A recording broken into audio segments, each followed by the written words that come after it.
is Valley News Live at 4. Good afternoon, everyone. We start with a story that's new at 4. A dog is now impounded and being evaluated after it attacked and killed a puppy in Moorhead. Police say it happened yesterday around 10 near 30th Avenue and 20th Street South. Officers tell us a puppy was tied up outside and was attacked by a pit bull that got off its leash. People tried to wrestle the dog off the puppy, but it was too late. The people involved also had minor injuries, but none of them were taken to the hospital. The owner of the pit bull is being cited for violating the leash law. Neighbors tell us that pit bull has killed before, just 4 weeks ago.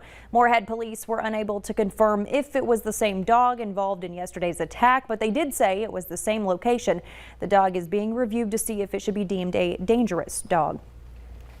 It was a bizarre situation for Richland County deputies. What started out as a driver out of gas along the highway ended with a high-speed chase. Early this morning, a deputy stopped on Highway 13 and I-29 near Morton to help someone who was out of gas. They arranged for a business to come out and bring that driver gas, but then learned one of the two people in the vehicle had a warrant for his arrest. When they tried to arrest him, he jumped into that freshly fueled car and took off. Deputies tell us the driver was going more than 100 miles per hour and approaching Fargo city limits, so that chase was called off for safety reasons. No one has been arrested. A Bemidji teenager is arrested after police say he ran into a pedestrian, then tried to take off. That happened this morning around 4 along Paul Bunyan Drive. When authorities arrived on the scene, they found an 18-year-old pedestrian on the ground seriously hurt. Police then noticed a car driving away from the scene. They later pulled that driver over. 18-year-old Kyler Decent of North Home, Minnesota was arrested. He's in jail for criminal vehicular operation. The victim is in the hospital, reportedly in stable condition. Authorities say alcohol played a role in the crash. The heat is on and the smoke continues. Here's Hutch with a first look at your forecast. Hutch. Stacy, thanks so much, and good late afternoon on this Tuesday. That smoke remains thickest and at the surface in western portions of North Dakota. Here's a view from the state capitol in Bismarck. It remains hazy out there. That smoke forecast looks like this. Our area does have smoke, and you can see it in the setting sun. It's red once again, but it's in the upper atmosphere. Surface smoke on the ground stays out west tonight, and by tomorrow afternoon, it looks to improve for our neighbors out in the western Dakotas. That's the update on smoke. The conditions out west are bad air quality. For us, we do have that high smoke up above the ground, as you can see here on our Grand Forks camera. Here's a look at what we have going on. There's the smoke. You can still see that haziness off over Minnesota as we head into the evening, and a few clouds out there, but that's not holding back temperatures as forecast. Mid-90s Fargo. We just were at 96 in Bemidji moments ago, and triple-digit heat confined to southwest parts of North Dakota. Showing a couple of rain dribbles out there near the Lake of the Woods area, and that's about it on the radar. It's going to be a hot night. It's going to be a gusty night with winds over 25 miles per hour until after sunset. Rain is on the way. Stacy will have an update on that. A first alert weather day has been declared for Friday. We'll have an update on that in the main weather segment here in just a few moments. All right. Thanks so much, Hutch. 2 men were arrested in Argyle after shots were fired. Francisco Arce called police saying Ronaldo Martinez was trying to get on his property. He had a restraining order against Ronaldo. Francisco fired a shot from a handgun at the ground. Both men were arrested. Arce for second-degree assault. Martinez arrested for a harassment order violation. He was released yesterday. The North Dakota Department of Health is reporting 263 new positive cases of COVID-19, which puts the state at more than 1,000 active infections. This is the first time the state has reported more than 1,000 active cases since early May. Today's numbers also mark the highest daily jump for the state in more than 8 months. In Minnesota, the health department reports 3,054 more cases and 3 new deaths confirmed in the last 24 hours.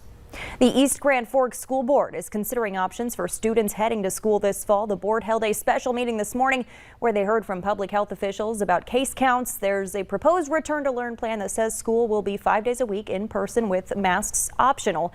The board also can implement new guidelines depending on the current situation. A final decision on that plan is expected this coming Monday. Authorities are warning parents about drugs as students head back to the classroom. The DEA says parents need to talk to their children about drugs and how to handle situations where they might find them. This comes as the CDC is reporting a dramatic increase in overdose deaths. From 2019 to 2020, the CDC saw a 30% increase in overdose deaths, totaling more than 92,000. In North Dakota alone, the DEA said it has already taken in around 8,000 counterfeit pills.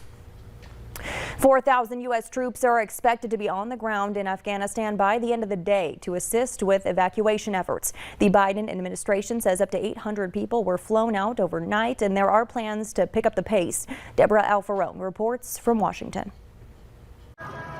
CBS News has learned calls are going out to thousands of American citizens in Afghanistan with instructions on how to get to the airport and where to go when they arrive. What our effort is now is focused on moving as many people out as we can. We predict that our best effort could look like 5,000 to 9,000 passengers departing per day. Pentagon spokesman John Kirby adds the U.S. has been in touch with Taliban commanders as fighters reportedly patrol the streets outside the airport. There is communication between them and us. There's been no hostile interactions. A day after President Biden said he still stands by his decision to withdraw, National Security Advisor Jake Sullivan said he and other administration officials also take responsibility. When a civil war comes to an end with an opposing force marching on the Capitol, there are going to be scenes of chaos. In a news conference, Taliban leaders said the rights of all citizens, including women and girls, would be protected. They will have to prove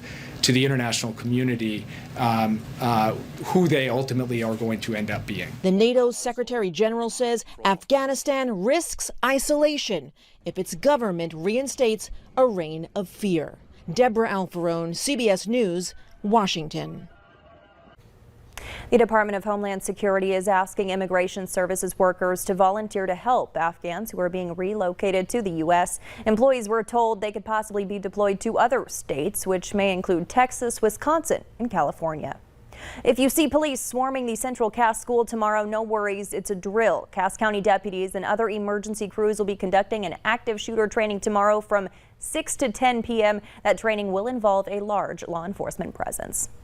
Thanks to the quick actions from the Minnesota State Patrol, a Minnesota mom's life is saved. Troopers made a critical delivery after Jennifer Blair started bleeding excessively while giving birth to her daughter. The hospital didn't have enough blood on hand and had to call for more. 5 State Patrol troopers jumped into action, rushing the blood from St. Paul to Hutchinson. Doctors say Jennifer would not have survived had that blood not arrived so quickly.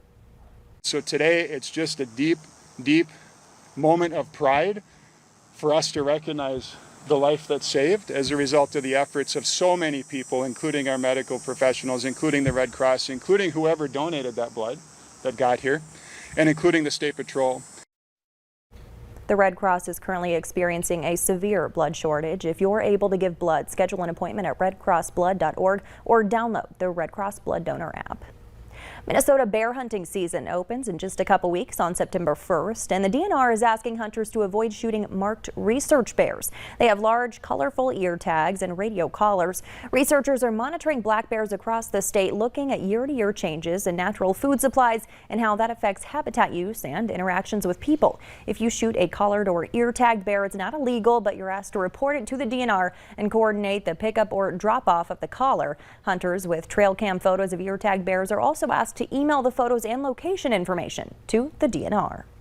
Still ahead at 4, digging through the rubble with hopes of finding survivors of the earthquake in Haiti. And over the next 7 days, some good news. A couple of mid-range models show 5 of 7 days with some rain. Many areas will get rain, some of us won't get any. I'll have an update on that, and we'll talk about a first alert weather day as a severe weather risk is now apparent. We'll have details right after this.